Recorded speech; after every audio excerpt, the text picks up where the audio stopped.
Өзгөчө жерде турабыз. Кудайым буйрса жооп чыкса эрте бүскүн бул жерди көрсөтөбүз. Пайгамбарыбызга тиешелүү буюмдар, пайгамбарыбыздын чачы болсун, келеши болсун. Абдулхамид хан 2-доорунда Абдулхамид хан ушу исламга тиешелүү, пайгамбарыбызга тиешелүү бүт буюмдарды чогултканга аракет кылган, чогулткан.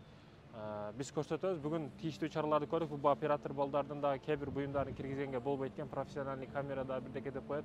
Буларды киргизбейт экен, бирок биз тийиштүү адамдарга арыз деген кайрылдык. Кудайым буйрса бекине жооп чыкса, иншалла өзү да көрүп көрсөткөнгө аракет кылабыз. Негизги максат бул жердеги аныкпы, анык эмеспи, каяктан таап алдың бидасы деп эч кереги жок. Негизи пайгамбарга болгон сүйүүнү ойготуу. Жаштарыбыз көрсүн, билсин. Пайгамбарыбыз саллаллаху алейхи вассаламга сүйүүнү ойготуу негизги максат, урматтуу мекендештерим. Анан бул каяктан чыкты, буга чейин каякта эле деген нерсенин кереги жок. Негизги бул маселелерди кылуу акча үчүн эмес, Аллах үчүн. Бул Муса пайгамбардын таягы, асасы, таянган таягы. Биз урматтуу мекендештерим бардыгыбыз бираз Муса алейхиссаламдын окуясын деңиз экиге бөлүнгөн. Ошондо Аллах табарак ва таала буйрат: "Эй Муса, деңизге таягыңды тийгизгин, андан кийин эки жакка ажырат суу" деп айткан да.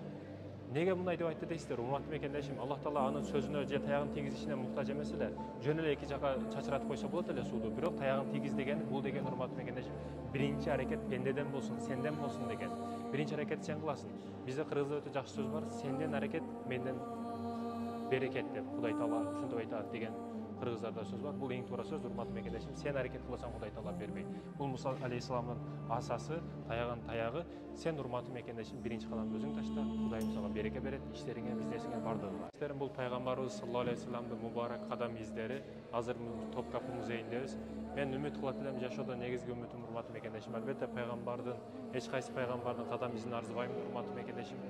Бирок өтүп кеткен рахматтылык чубак устазыбыз бар, Абчук устазыбыз бар. Ошолордун кадам изин арзысам, мен урматтуу мекендешим жашоодо бирдекеге жеттим деп ойлойм. Муну карасаңыздар, керемет, өтө керемет. Карап туруп ыйлагың келет. Чындыгында ыйлайсың, урматтуу мекендешим. Çok güzel. İbrahim пайгамбар колдонгон буюмдар, урматтуу мекендештерим. Ибрахим пайгамбардын бир кыска нуска окуясы бар, билесиздер. Отко ташталган учурда бир кичинекей куш келип жардам берет. Чоң куштар үстүнөн күлүп, бүркүттүк сыяктуу чоң куштар үстүнөн күлүп, сен таштаган сууң не болот, бир эле тамчыго дегенде, мен колумдан келгенин кылдым дейт да. Урматтуу мекендешим, акыретте өкүнүп калбаш үчүн колуңдан не келет, бүгүн ошону кыл. Диниң үчүн, мекениң үчүн, эл жериң үчүн аракет кыл. Колуңдан не келсе ошону кыл, бардыгын кыл. Урматтуу мекендешим, акыретте өкүнбөй турган бол. Осман хандыгында бир кичинекей окуя болот. Жаш жигит бүтүндөй дүйнөнү өзгөртүшүнө себепчи болот Тарыктын, бул Салахиддин Айюби. Бул Дауд пайгамбардын колдонгон кылычы. Дауд алейхиссалам ким? Бул Сулайман пайгамбардын атасы. Бирок мен айта турган маселем, 10 000 перзент берсе болот эле Дауд алейхиссаламга, бирок бир перзент деле Сулайман алейхиссаламды. Сулайман пайгамбар 10 000 перзентини, миңдеген, миллиондогон адамдын ордун басып койду. Айтайын дегеним, санда эмес, сыпатта. Балаң 20 болсун, 10 болсун, 100 болсун айырмасы жок. Эгерде анын бардыгы алгаш, бардыгы тарбиясы болсо, пайдасы жок. Сен бүгүн килограммага, бесиге иштебестен, ростуга иштебестен тарбия кыл балаңды. Тарбия кылсаң, бир балаң бүткүл ааламды өзгөртө турган бала болушу мүмкүн. Ошондуктан эгерде мен айтат элем, ошол убагындагы сахабалар болгондо, Али радиаллаху анху болгондо, азыр Илон Масктын ордунда болот эле. Ошон үчүн урматтуу мекендешим, биз ойлонушубуз керек, ойгонушубуз керек. Пайгамбарыбыз саллаллаху алейхи вассаламдын жазган каттары, кээ биринде мактуб, каттар экен, урматтуу мекендешим. Пайгамбарыбыз саллаллаху алейхи вассалам өтө көп хадистери илимге чакырат. Биз илим окушубуз керек, урматтуу мекендештерим. Илимден эч качан качпашыбыз керек. Бүгүн 11-классты бүтөт, ортодон өтпөй калып, Россияга кетип калып атат да. Жок. Максаты чоң кой, кенен кой, чоң нерселерге жет. Анан мектепте окубаганыңа жараша жок дегенде англис тилди, орус тилди билип чык. 11 жыл окуйт, орус тилди билбейт да.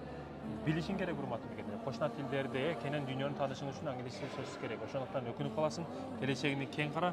Урматтуу мекендешим, пайгамбарыбыз өтө көп хадистери илимге, билимге чакырат. Мына пайгамбарыбыздын жазган каттары.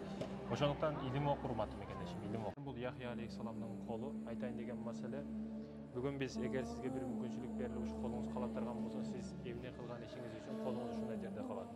Эмне иш кылып атабыз, колго берилген неаматыңыз менен эмне кылып атасыз, урматтуу мекендешим. Бир күн калабы бир жерде? Кол менен эмне кылып иш кылып атканыңа маани бер. Мусулман чыныгы мусулман, кол менен, бут менен, тил менен эчкимге зыян бербеген, чыныгы мусулман болуп жеткен. Урматтуу мекендешим, бул Яхья алейхиссаламдын колу. Ошого тиешелүү маселелер бул жерде. Урматтуу мекендешим, негизги маселени айтайын деген, колуң менен не кылып атасың, маани бер. Бүгүн гыйбат, ушак, доматтарды жазып атасыңбы? Интернетке кирип алып нелерди жазып атасың, не кылып атасың?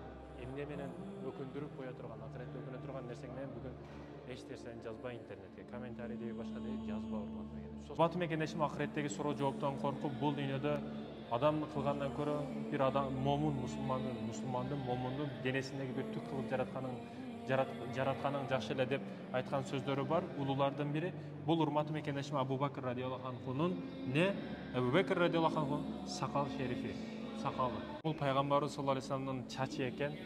Бүгүн суроо беришет, чачты не кылабыз, тырмакты не кылабыз, мусорго таштайбызбы, кайга таштайлы деген маселелерди кылышат. Сиздин менин чачым эч нерсе эмес, үзүлүп жерге дагы түшүп калат. Айтайын деген маселе урматтуу мекендешим, мусулман бир тууганым, биз арзыбаган маселелерди талашып жаткан учурда адамдар айды багын тутат. Адамдар жерди астыга кирип атат. Көрбөгөн, казыбаган, билбеген нерсеси калбады. Ошондуктан аракет кылайлы, илимде, билимде жарышайлы урматтуу мекендешим. Арзыбаган маселелерди кармап отура берели. Пайгамбарыбыздын мубарак чачы, сакалы урматтуу мекендешим.